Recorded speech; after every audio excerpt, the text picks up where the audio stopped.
Tractors and mechanized farming equipment are central to the Great Plains agricultural history, and their development and heritage are celebrated through the work of a special place in Bird City, Kansas.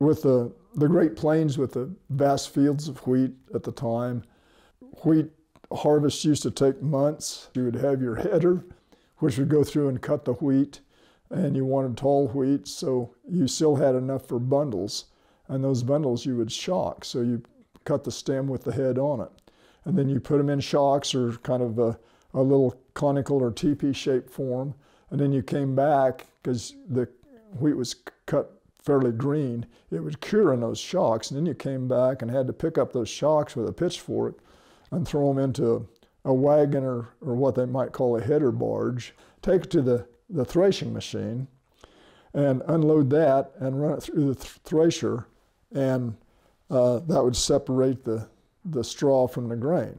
Mechanization changed farming in the Great Plains in western Kansas and all over the world, incredibly so. There's an annual event at Bird City, Kansas, and at that they have the annual threshing machine show. And so they do demonstrations with the old threshing machines and the process on, and they have them working, and it's a lot of smoke, a lot of steam, and a lot of noise. And it's well worth going to see the activity and to learn about those old machines. So my name is Rodney Klepper, with the second oldest show in the nation and by far the largest in the Midwest. But we're unusual in the fact that we're not on a fairgrounds. This is our own dedicated showgrounds of 40 acres. The history is a pretty simple history. It's a gentleman with our case dealership coming home from a case convention, decided that he would put on a show on his farm, found a steam engine in North Gator, Kansas, outbid the junk man, and he started on his farm, held the show on his farm for several years. I'm Ken Booker. I've been a member since 1955. Well, it was Kite Farm out here. Roy Kite bought the steam engines, and he started on his used machinery lot on the south side of Bird City on 7th Street and Penn. And then the Brewbreakers, they got interested in it. Seward and Fred Brewbreaker got interested in steam engines. And so they got a Nichols and a Russell steam engine.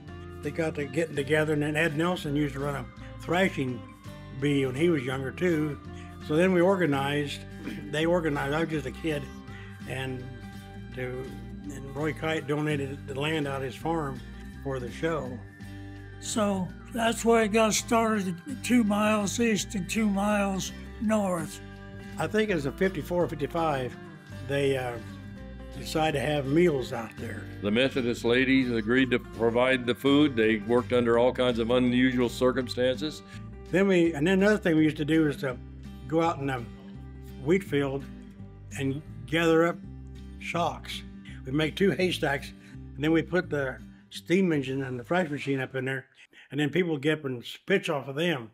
And then when they had big crowds, the parking lot was clear full, then they'd line up along the road on both sides, and on the east end, cars would be parked along there. We had people coming from all over. We eventually moved to town. He moved to town. He put a show on the lot there. And once he outgrew that, then they bought the 40 acres here on the showgrounds. Well, in 1975, they built the first building, number 1. It was decided that they would build it, and the extra space, they would rent it out to the farmers to put combines in it during the winter. When the show was over with, because everything is displayed at the show was stored for free. If it's displayed at the show, it's stored for free. And we had that building full, Melvin's building's full, Ernie Brush's building was full, and we've run out of space. So we built 100-foot buildings for 7 years straight. And that's what, so it's been expanding ever since.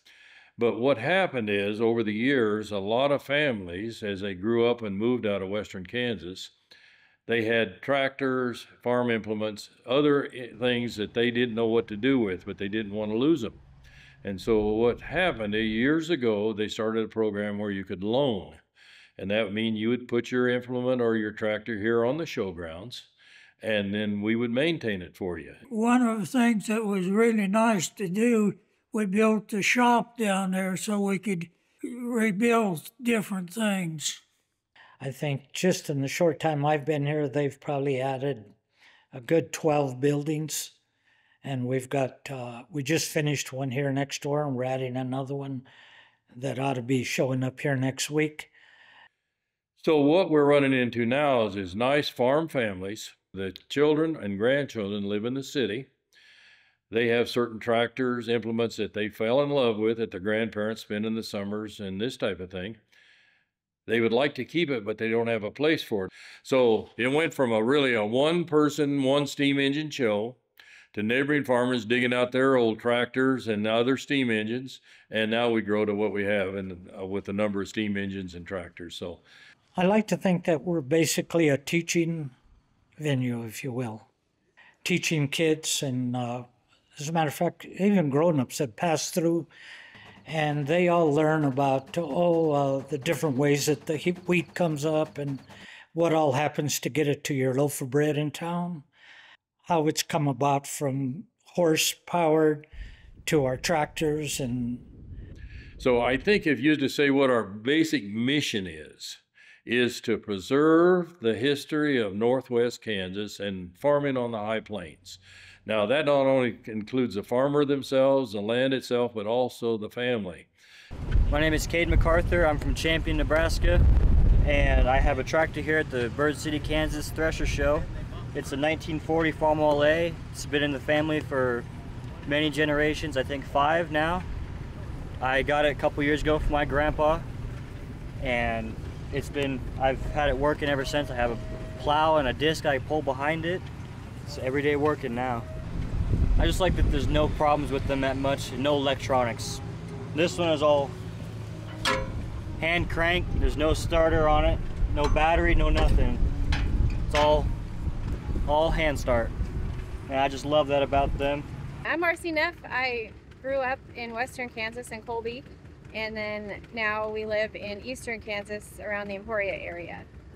And I've been coming to this show since 1982.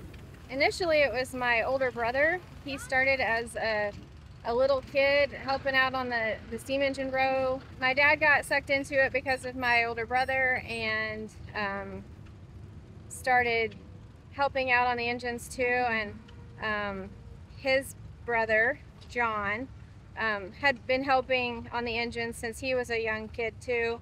My Uncle John was killed in a farm accident, and it was his dream to have an engine one day. So my dad, Mike, and their other brother, LJ, found this engine in southern Kansas and bought it, and had to make some repairs to it to get it operational. In 2005, my dad passed away from cancer, and we've kind of just kept the family legacy going of running this engine, and the grandkids are growing up around it and love it. So here we have our 2070 Nichols and Shepherds.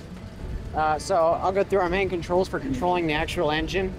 So this is our reversing lever. This is what makes the engine run forward or backwards. This is our throttle, and this is our clutch. So this is what disengages and engages the drive. So here I have the clutch forward, disengaged. I can put the reversing lever forward and just give it a little bit of throttle. And you can't hear anything other than the water purling around. But they're dead silent all the time, pretty much. At least this one is. There is no combustion. All it is just steam passing through a bunch of valves and passages to get to the other side of the piston and just push it back and forth. So we have our injector here. We have our steam in and water in. And so to get this to work, you turn your steam on, and as you open your water, it'll suck it out of the bunkers, and it'll make a cool sound telling you that it is injecting. So with whistles, there's a whistle code. And so there's a bunch of different shorts and longs you can do to signal other people or whatever. But the main three is when you're going, you toot it twice. If you're going backwards, 3 times. And then if you're stopping, you toot it once. So. And this doesn't have power steering, so you gotta really turn a lot to go anywhere. Okay, so generally speaking, as far as the steam tractors go, there's primarily 2 big distinctions, are a single cylinder versus a twin cylinder. This particular one, the Nichols, it has stub axles, so they're not really designed for pulling. It puts a lot of, if you're to pull with it, puts a lot of stress on the boiler. Generally for your pulling tractors, they'll have a solid axle, through axle. It's just built more for that. So we like to belt up stuff, belt up to this. That's where it shines. So most of your equipment back then was belt driven. That was the means of connecting your power unit to the equipment. The 2070 on it is, so it's 20 horsepower on the drawbar, so it has 20 horsepower towing something, and 70 on the flywheel when it's connected to something on the belt. A lot of your other tractors will actually have a higher drawbar rating just because they're meant for towing. But with this being a twin cylinder and it being meant for belt driving something, it has quite a bit of horsepower on the flywheel. Yeah, this morning we were belted up to the Thresher. We always love doing that out here. Putting it to use, just something to give it some exercise out here. In 2014, the boiler did not pass inspection. It became too thin to be safe to operate. So we had to kind of put things on pause that year and have a little family powwow. We decided to repair it and began taking apart the engine, and it took about 7 years between fabrication and tearing everything down, restoring it, painting it. Randall did a lot of the engine restoration and painting, and the engine was able to return to this show in 2020, fully restored. Hopefully it will continue to be our family legacy. I've been running ground engines ever since I was born. I love them to death. For anyone that is running one of these engines, the actual operator in the state of Kansas should be and is supposed to be licensed. They do have a steam school they put on. Anyone learning the operations of steam engines kind of go into an apprenticeship, and they learn to operate it from another licensed operator. They have to have so many hours of operation and steam school and be able to pass a written test and a physical test. I guess I can brag a little bit. I was the first licensed female in the state of Kansas as a teenager here, so it was kind of fun to see my kids and my husband go through the same thing I did. I'm Doyle Bowl from Phillipsburg, Kansas. This is my wife, Kelly Bowl. I went to steam school probably 15 years ago in Mount Pleasant, Iowa, before Kansas got a steam school going. So, of course, as you know, you've got to have an operator's license to run one of these. My wife, Kelly, she's in the process of getting her operator's license. So, there is a organization called Ladies of Steam, where all ladies run steam engines, and so I kind of belong to it and that, and so we just a project we can go do together. We've owned this engine since 2019. We purchased it from our club called Sunflower Pioneer Power Association in Alameda, Kansas. At that time, the boiler was shot and wouldn't pull pressure anymore, so we had a new boiler fabricated for it and rebuilt. This is only the second show it's been in. Okay. So yeah, we just fired it at Memorial Weekend this last year, and we actually called the grandson of the original owner and let him light the first match and put it in there. So that way the old family as the original owners could share in it as well. So this is my dad, Don. I'm Dennis. My birthday's actually tomorrow, so my history with the show is I always celebrate my birthday during the steam engine show. But my grandpa was actually one of the founding members of it. So we've been with the show since it started, really, as a family. I've been running this engine since I was 12 years old. Okay. They used to have the show out in the country. We stored the engine where I live. It's 4 miles over to the show. Top speed on is about 3.5 miles an hour. Yeah. So that's 4 mile trip to town took you a minute. Yeah, that was a 2-hour trip. Right now, we're building up the fire to build steam. And we have a hose hooked up, and we're going to boil the water to cook the corn with steam from the engine. So this is our this is our cooking machine now. You're using the tractor to make dinner. Yes, exactly. When you put water under pressure, for every pound of pressure that you put it under, it raises its boiling temperature 2 degrees. So if I had 100 pounds in there, the steam is about 400 degrees. So, but it boils at 212 naturally, and then you add another 100 pounds, which would be another 200 degrees. So the steam's actually about 407 degrees coming off the boiler. That's hot. Yeah. This is 1912 Advance, and my dad and I restored this when I was young, many moons ago. Last year we had 19 operating steam engines on the showground. We plow with it. We run sawmills with it, we thrash with it, we do a lot of things. Yeah, we have a parade of all old tractors and newer tractors and cars and old trucks, and it's quite a parade, you know. It's for people who've never seen this type of thing. We also have a tractor pool here during our show, and I'd like to tell the story that when I first moved here, they said, we're going to have a tractor pool. And I'm from the big city, and those tractors were those monster tractors. Come to find out, it was all the regular tractors that we use out here. And they pull a sled along, and the people go and climb on it to add weight as it moves along. Right before noon every day, we have steam engine races. And so when I ask them what they remember, they'll say, well, the steam engine races. So we did races a few hours ago, and they have a fast race and a slow race. So a fast race is just you give it wide open, and pretty much whoever's governor is set the highest is going to win. But slow race actually takes a lot of operator skill on knowing exactly when to give the throttle and how much to get to keep that engine spinning over. If you slip and stop, then you're out. But you have to keep moving forward, and the slowest person wins. Today we feature 3 shows. The primary show is our farm show. It's always held the last Thursday in July. In the fall we have what's called a Mule and Draft Horse Show. And so from Colorado, Kansas, Missouri, we have people come in and they bring their draft horses, and we have a 2-day show. A few years ago we have a lot of military equipment, and so we decided to have a military show. The response has been unbelievable. It's not only the stuff we have on our showgrounds, but people come from Colorado, Wyoming, Nebraska, Kansas.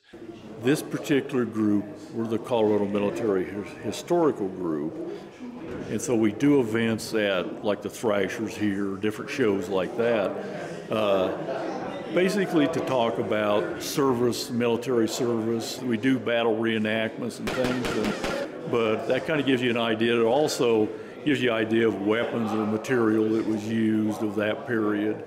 I'll tell you what, we've worked with a lot of organizations. This is probably the best organization we've worked with. You're working with people with similar interests, and they've done some really great things here, and their future really looks good too.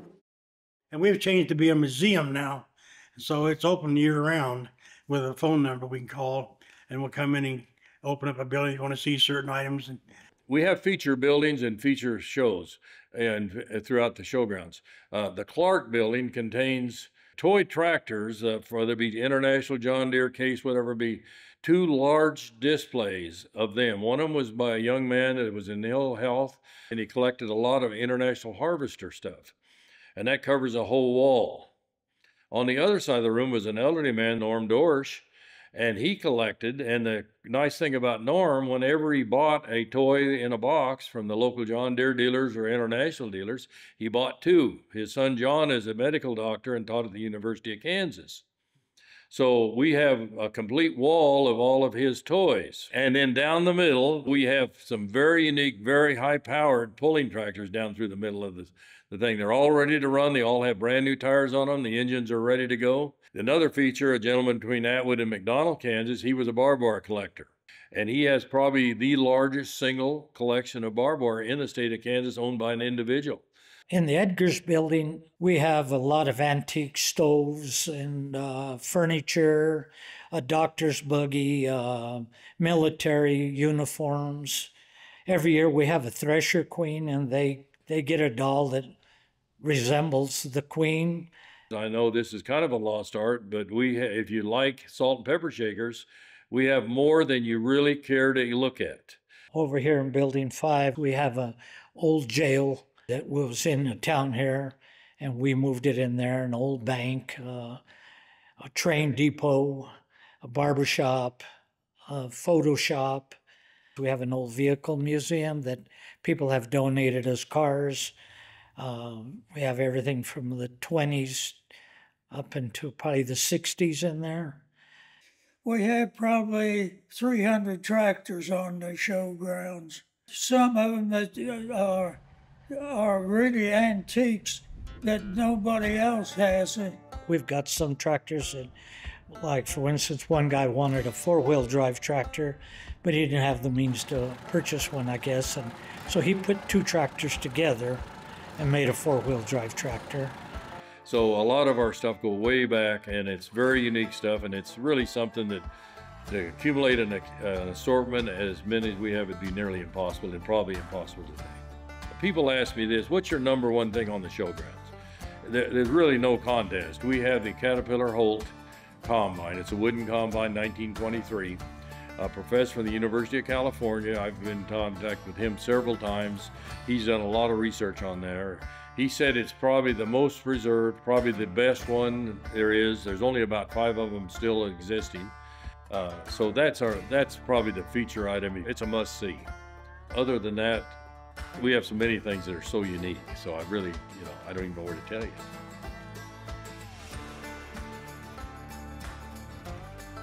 When I first come here, I thought it was, just tractors.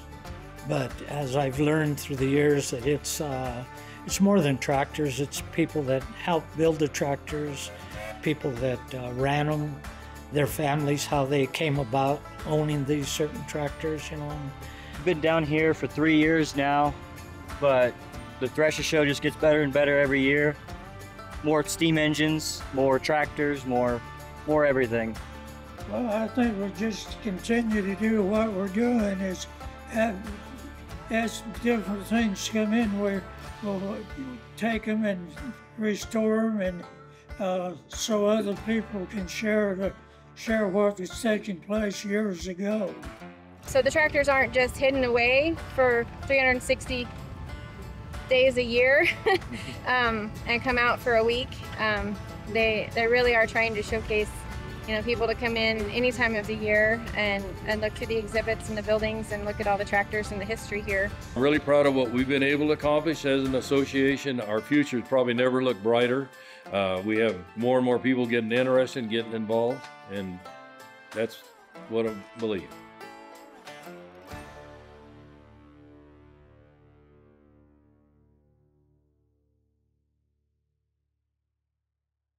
Thank you.